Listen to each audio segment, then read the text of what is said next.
자, 오늘 우리 함께 봉독한 말씀 통해서요, 설교 제목 같이 한번 읽어볼까요? 놀라운 역사에 동참하라. 아멘. 제가 오늘 준비한 설교는 오늘은 한 토막만 하고 이어서 다음 주로 넘겨도 될 것 같은데요. 어쨌든 제가 생각하기에 금요철야의 핵심의 시간은 기도니까 말씀을 전하는 제 목적도 이것이 우리의 기도의 제목이 되라 하는 그런 의미에서 말씀을 전하는 겁니다. 그래서 오늘 한 토막이라도 우리가 기도의 제목을 여기서 가질 수 있다면 그것 붙잡고 이 밤에도 우리가 끈질긴 기도 따라해 보겠습니다. 끈질긴 기도. 근데 갈수록 잃어가는 기도가 끈질긴 기도예요. 야곱이 밤을 새워 천사와 씨름하는 그 모습을 떠올려 보시면 그게 끈질긴 기도예요. 땀방울이 흐르는 핏방울이 될 때까지 기도하셨던 예수님의 기도, 그게 끈질긴 기도예요. 불의한 재판장의 마음이 뒤집어질 때까지 애원했던 그 과부의 모습, 그게 바로 끈질긴 기도예요. 한번 툭 던져보고 주시든지 마시든지 이런 건 전혀 기도와 어울리지 않죠. 한번 이게 주님의 뜻이라 믿어지셨고 말씀의 약속도 받으셨고 그러면 끝까지 가셔야 돼요. 결국엔 그 기도의 끝은 하나님의 응답으로 마침표가 찍혀지게 될 것입니다. 여러분, 전기를 발생시키는 이 발전의 원리 중에 두 가지 큰 발전소가 있죠. 하나는 화력발전소, 하나는 원자력발전소. 원리는 비슷해요.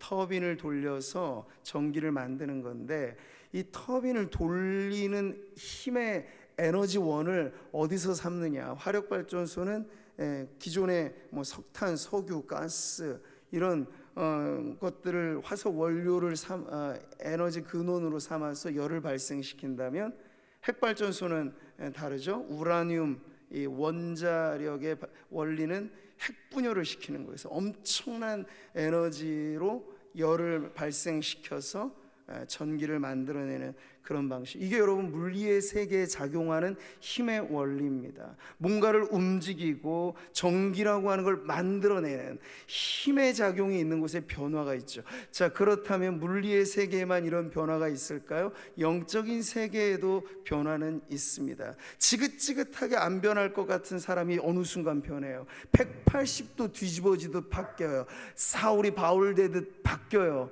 이런 변화, 힘의 작용이 어디선가 있는 거예요. 근데 물리의 법칙하고는 다른 영적인 에너지가 뭔가를 움직인다고 하는 것인데, 여러분 우리 안에 어떤 믿음이 있습니까?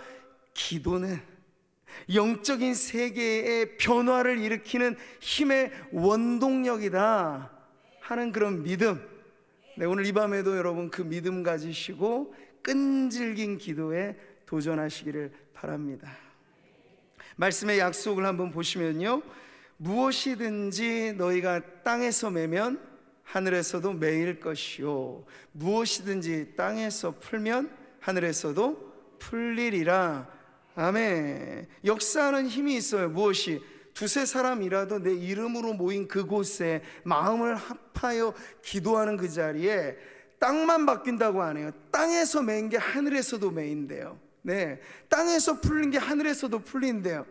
땅과 하늘을 진동시키는 이 엄청난 에너지, 이것이 바로 기도의 영적 발전소. 저는 오늘 금철의 이 자리가 기도의 영적인 발전소와 같아서 한 성도의 기도도 가공할 만한 위력이 참다운 기도에는 있다면 그 성도들이 모여서 기도하는 이곳에 영적인 지형으로 말하자면 구미 땅을 들썩거리게 만들 만한 변화가 여러분 일어나지 않겠습니까? 일어나는 줄 믿습니다. 그 믿음, 그런 자부심을 가지셔야 돼요. 나의 기도로 이 땅을 살리리라. 오늘 우리의 기도로 이 민족을 살리리라. 아니, 민족만이 아니라 열방을 변화시키리라. 그러한 확신 가운데 영적인 에너지가 오늘 우리의 기도를 통해서 엄청난 힘의 근원이 되기를 소망합니다.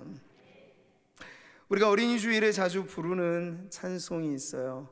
예수께로 가면. 동요틱한 노래라서 어린이 주일에만, 그리고 어린이들이 주로 부르는 찬송인데 이게 어디 어린이들만 불러서 될 노래인가? 그건 아니죠. 예수께로 가면 나는 기뻐요. 걱정 근심 없이 나는 정말 즐겁습니다. 이 바람은 여기 사실 이 자리에 걱정 근심 한가득 끌어안고 이 자리에 나온 우리들의 바람이 아니겠습니까? 예수께로 가면 어떤 변화가 일어난다고 하죠? 걱정 근심이 사라지게 됩니다. 정말 우리의 마음이 세상 어떤 것과도 바꿀 수 없는 행복에 겨워서 기도의 자리에서, 그래서 시작과 끝이 저는 다르기를 소망합니다. 들어올 때는 정말 모든 무거운 짐 나 홀로 지고 견디다 못해 쓰러질 정도로 이 자리에 왔지만 기도의 짐 다 풀어내고 주님의 은혜를 듬뿍 받고 돌아갈 때는 만면의 기쁨으로 얼굴에 광채가 빛이 나는 그런 성도들 되시기를 축복합니다.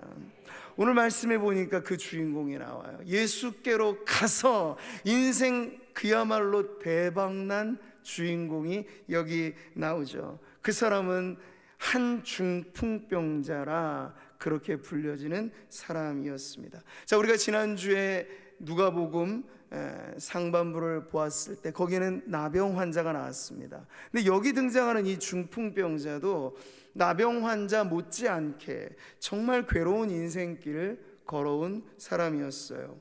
오늘 성경이 이 사람에 대해서 묘사하는 바가 매우 간단하죠. 같이 보시면요, 한 중풍병자를 사람들이 침상에 메고 와서, 저기 보시면요, 짧지만 여기 안에 이 중풍병자의 인생이 얼마나 기구한 삶이었을까 충분히 우리는 짐작할 수 있지요.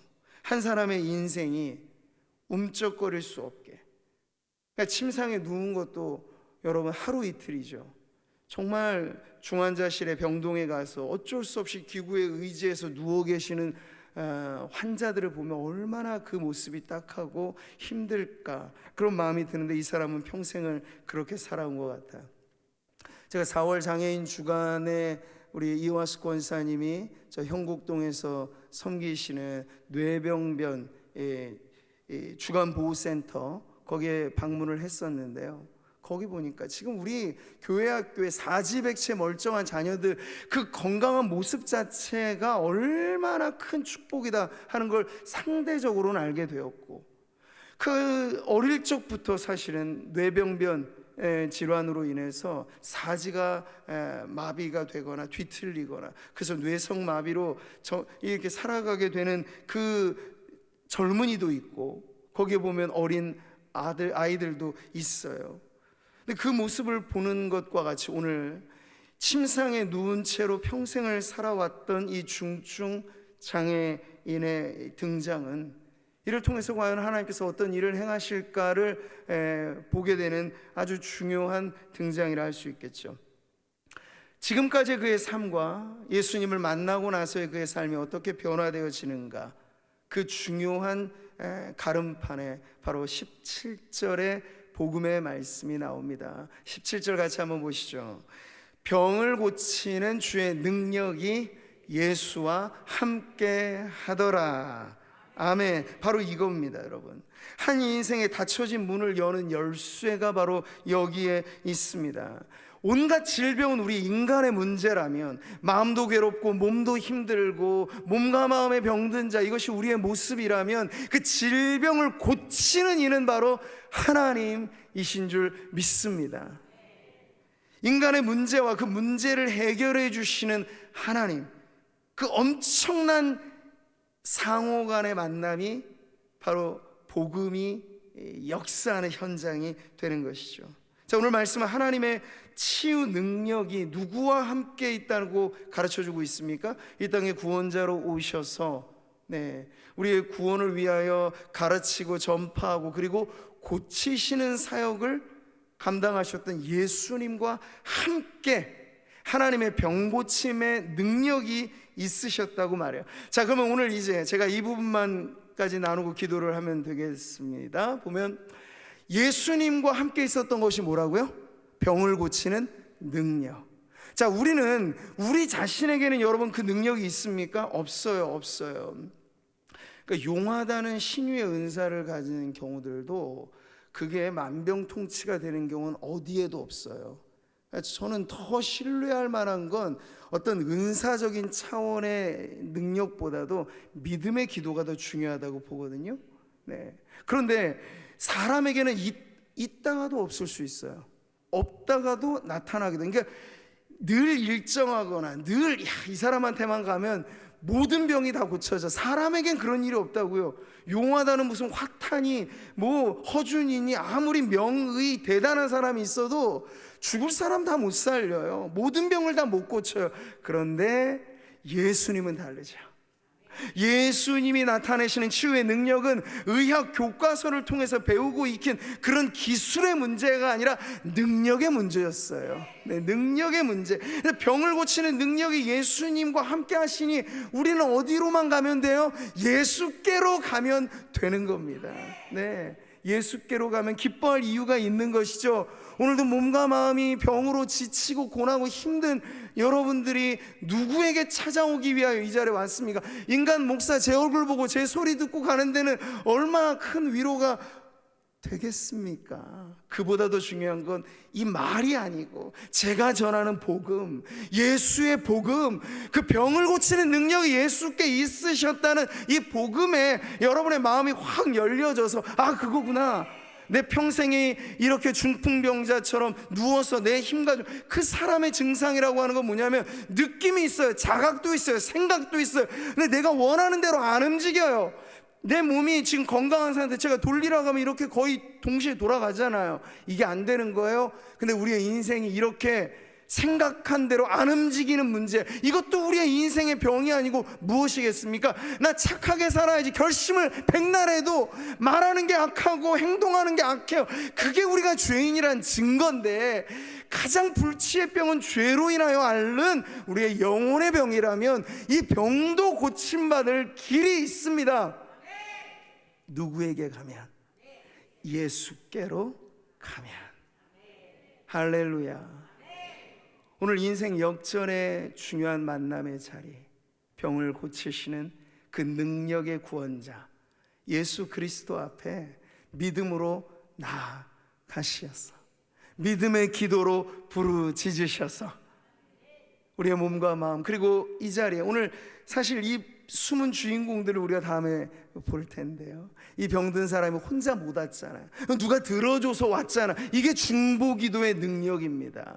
네 사람이 이 침상째 들어다가 이 사람 한 일은 여기 보니까 아무것도 없어요. 자기 의지로 걸어오지도 않았어요. 나 좀 살려달라고 구하지도 않았어요. 근데 예수님이 누구 믿음 보셨냐면 이 중풍병자를 메어온 친구들의 믿음을 보시고, 이야, 네 죄사함을 받았다. 그 영혼을 얽어매고 있는 죄로부터 자유케 하시고 일어나 걸어라. 그 몸을 억어하였던 질병을 고치셨습니다. 오늘 이 자리에 여러분만 오셨습니까? 아니죠? 여러분의 가족이 여러분의 가슴 아래, 여러분이 혼자 오셨습니까? 내가 알고 있는 교우들이 이 시간 기도하는 이 자리에 우리의 입속에서 그 이름이 불려질 때 하나님께서 우리의 믿음을 보시고 가정을 살리실 줄 믿습니다. 오늘 우리의 믿음의 기도를 통해서 병들고 아픈 교우들을 고치실 줄 믿습니다. 할렐루야. 자, 우리 그 하나님 앞에 우리가 예수의 이름이 진정한 우리의 능력임을 고백하시면서 이제 같이 기도하며 하나님 앞에 나아가도록 하겠습니다.